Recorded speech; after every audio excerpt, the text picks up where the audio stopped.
Do you think that race plays a part in wealth distribution, or either a mindset that you can't Today? or cannot? Yeah. No. You don't? No, I don't. I don't. Hey, you and I, we're proof. Why would race have anything to do with it? Put your mind to what you want to do and go for that. It's kind of like religion to me. It's a good excuse for not getting there. Where are we in the United States of America in race relations and what you see from day to day in your life? Skip, they wouldn't want to ask me that. They wouldn't want my answer to represent it because God knows I have been nothing but blessed.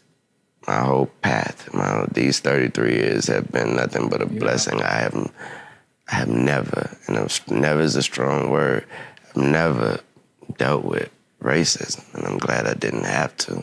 There is a class of colored people who make a business of keeping the troubles, the wrongs, and the hardships of the Negro race before the public. Some of these people do not want the Negro to lose his grievances because they do not want to lose their jobs.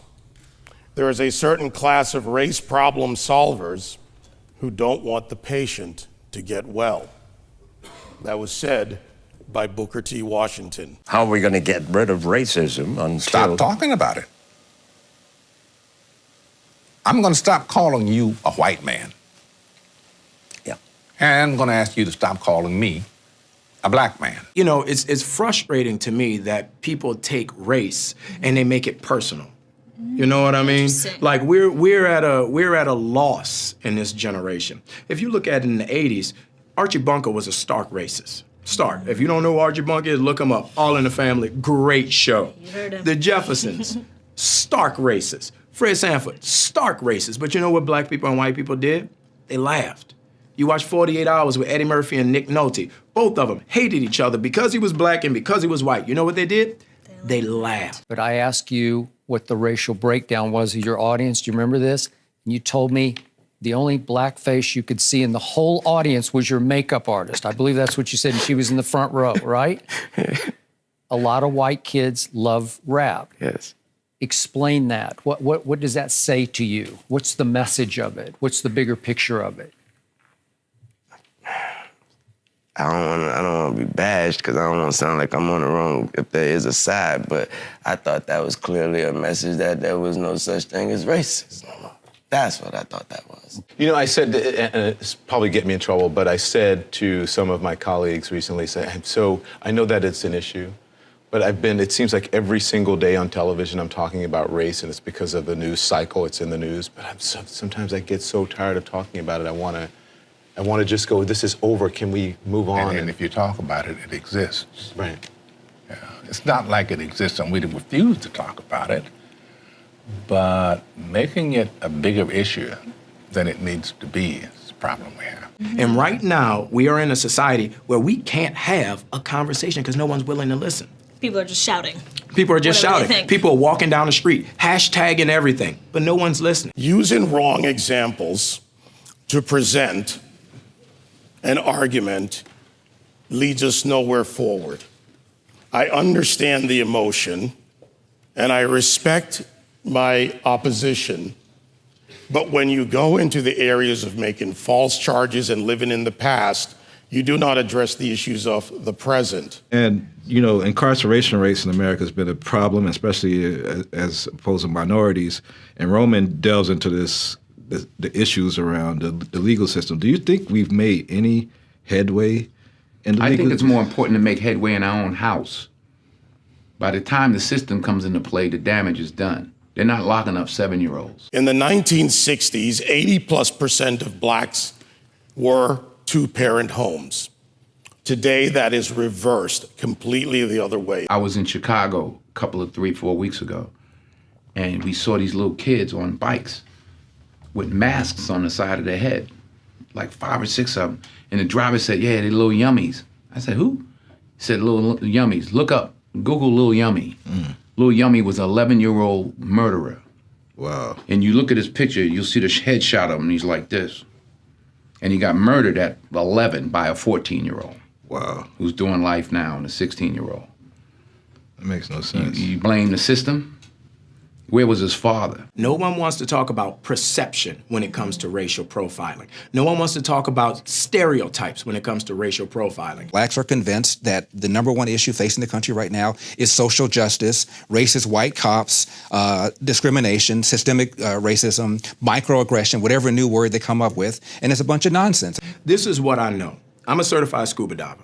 My first day of class, they told me this. When you're in shark-infested waters, everything in that water is considered a threat until proven otherwise. If it's a guppy, it could be a shark until you know it's a guppy. And I think as black men, we need to realize we're in shark-infested waters. And if we don't sit our young men down and we don't talk to them about perception, and we don't talk to them about stereotypes, we're doing them a huge disservice. It starts in the house. It starts in the home. And yeah, well, my father got locked up. Well, where was his father? Yeah. You know, like I did talk about my three closest friends, and they did, 15 to 25. One did 28, this and that. I was the only one of the three that had a father in my life, even though my parents were together. But I still had a father who was a gentle man and a good example, and they didn't. We can blame the system if we want, but they didn't lock any of us up at 7. Yeah. We were all doing enough to get locked up at 13. My parents sent me in another direction. They didn't have anybody to help them, and they kept doing what they was doing, and the system got them. So I don't. The system is rigged, but why? All the more reason not to help it. The number one problem domestically facing this country is a breakdown of the family. And President Obama said it. I didn't. A black kid, or kid, not just a black kid, a kid raised without a dad is 5 times more likely to be poor and commit crimes, 9 times more likely to drop out of school, and 20 times more likely to end up in jail. So you're far more likely to end up in jail without having a dad than you are because of a white racist cop. Prime example, I got pulled over by the police, come over to my window, flash his light in my face, hand on my pistol. I can handle that 2 ways. I can start yelling and screaming and tell him he a racist and he don't know me. You doing this wrong. Or I can say, yes, officer, no, officer, or we done, officer. And both of them are gonna have drastically different outcomes. Half the homicides in this country are committed by and against black people. Last year, there were 14,000 homicides, not talking about suicides, I'm talking about homicides. Half of them were black, 96% of them black on black of that 7,000. Where's the Black Lives Matter people on that? What happens with young black men, everything is susceptible to the question of your manhood. And what's going on in these streets ain't got nothing to do with my manhood. Interesting. If I'm gonna fight a police, I'm gonna fight him in a controlled environment, a court of law. I'm not gonna fight him on the streets. In Baltimore, where Freddie Gray was killed, Freddie Gray died in a van, I shouldn't say was killed, died in a van. Yeah. You have a city that's 45% black. City council is 100% Democrat. The majority of city council is black. The top cop at the time was black. The number 2 cop was black. The majority of the command staff is black. The mayor is black. The AG is black. And yet here we are talking about racism. I mean, it's absurd. All cops aren't bad cops. 99% of cops are really good dudes and women. I've 99% of the people I've met that are cops are dope. I have a lot of friends that are cops. But that 1%, that's the problem. And you want to give yourself every opportunity not to end up a statistic. 965 people were shot by cops last year and killed. 4% of them were white cops shooting unarmed blacks.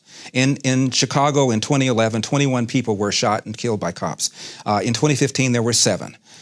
In Chicago, which is a third black, a third white, and a third Hispanic, 70% of the homicides are black on black. About 40 per month, almost 500 per year, last year in Chicago, and 75% of them are unsolved. Where is the Black Lives Matter on that? The idea that a racist white cop shooting unarmed black people is a peril to black people is BS. Black History Month, you find Ridiculous. why? You're going to relegate my history to a month? Oh, come on. What do you do with yours? Which month is White History Month? No, come on, tell me. Well, I'm Jewish. Okay, which month is Jewish History Month? There isn't one. Oh, why not? Yeah. Do you want one? No. I don't either. I don't want a Black History Month. Black history is American history. Abraham Lincoln, as my colleague said, fought a war to preserve the Union. That republic allowed for the people of the United States, under our Constitution, to amend it, therefore removing slavery, and then moving forward to the Voting and Civil Rights Act, and also the suffrage movement for women. At the same time, and you would say it as strong as anyone, it's no excuse for bombing and destroying your own neighborhood. And burning down wherever it's happening. Burning down storefronts and stores that people with mobs is how they get turned into that. Yeah. What's to be gained?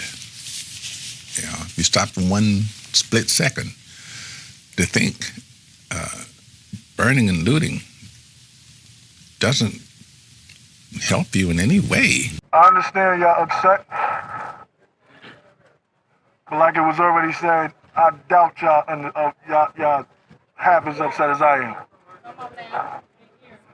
So if I'm not over here wilding out, if I'm not over here blowing up stuff, if I'm not over here messing up my community, then what are y'all doing? I will always continue to say that riots are socially destructive and self-defeating.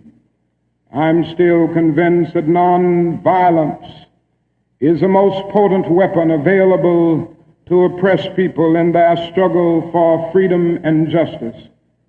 I feel that violence will only create more social problems than they will solve. Let's switch it up, y'all. Let's switch it up. Yeah. Amen. Do this peacefully. Please. My brother moved here from Houston, and I used to talk to him on the phone. He loved it here. He started driving truck. He was good. So I highly doubt. No, I don't know. I know he would not want y'all to be doing this. So I will continue to condemn riots and continue to say to my brothers and sisters that this is not the way. Continue to affirm that there is another way.